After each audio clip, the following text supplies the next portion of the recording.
On the 27th of December, when we sat down, all in very high spirits talking about future plans, somebody said World Choir Games.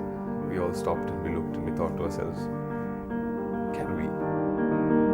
Everyone knew how big this was, but not really how big it was. In reality, everyone knew it was, the World Choir Games, but not the World Choir Games.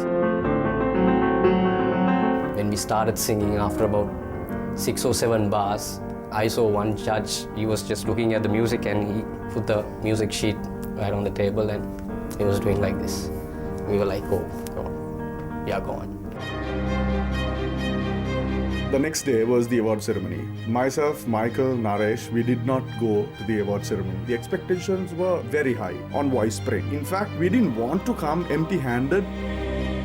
They're giving out diplomas, gold diploma goes to China, bronze to this place, that place. And then we see voice print. Did they make a mistake or something? Sri Lankan flag on the big screen. Dylan getting a medal. That moment was probably the best moment in our lives.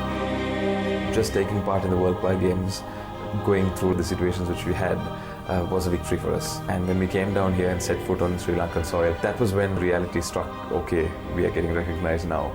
This is actually happening to us.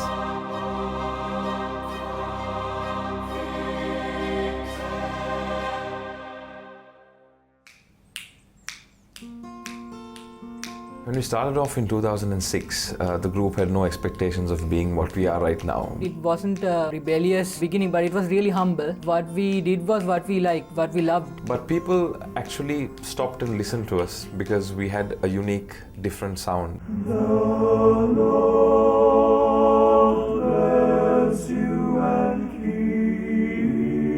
you. They probably had the correct ingredients to compete internationally. They had musicality, they had enthusiasm. So, why not take up the challenge and go for competitions like this? Unless you compete internationally, you really don't know where you stand.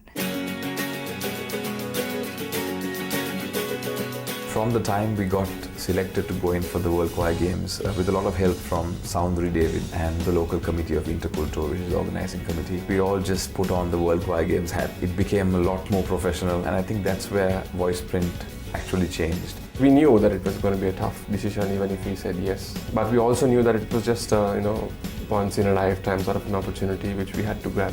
2, 3, 4. New York, concrete jungle where dreams are made of. There's nothing you can't do. Now you're in New York. We had like 6 months to prepare for the games, and hectic is not the word. Yeah, it's so don't think Each week we come to practice, someone comes up saying, hey, did you look at this video? That choir was amazing. And then we all look and they're like, oh boy, this is going to be harder than we thought. We had to sacrifice so many things, from work, families, plus friends. Basically, we were practicing each and every day. you can't come around. Please, please, telephone, don't be There is the World Choir Games, there are the norms, there are the stereotyped choirs, which are made up of 100 to 125 members. We are just 9 to 10 people. So we made a conscious decision to do something a bit different. The future's right ahead, don't be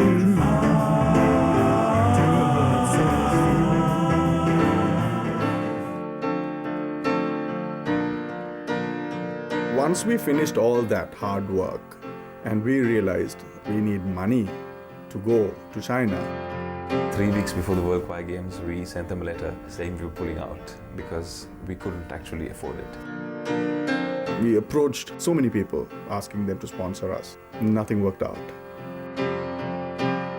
But then things turned around at the last moment. I call that sheer luck, I call that will of God, I don't know. Just one day before actual deadline closed, we managed to send out our draft with the money, and the rest is, as they say, sort of history.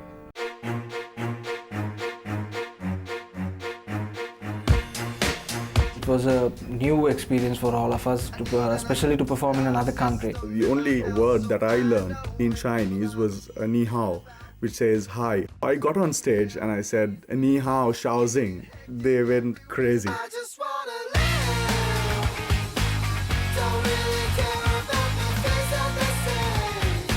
When you see the national flag flying up there with all the other flags, you get such a sense of pride. It's indescribable.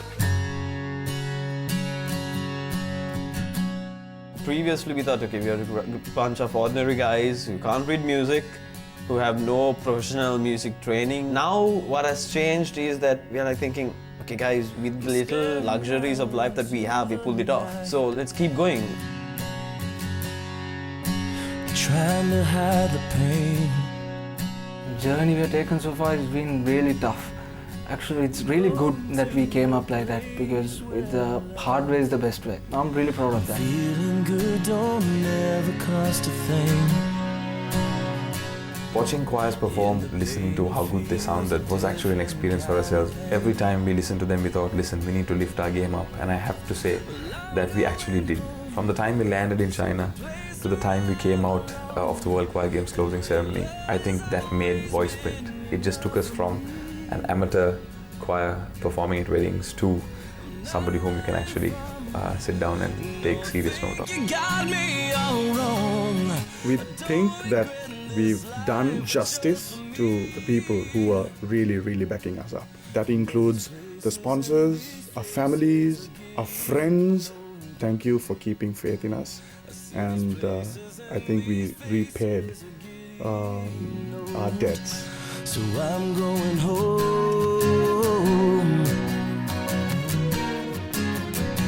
And I'm going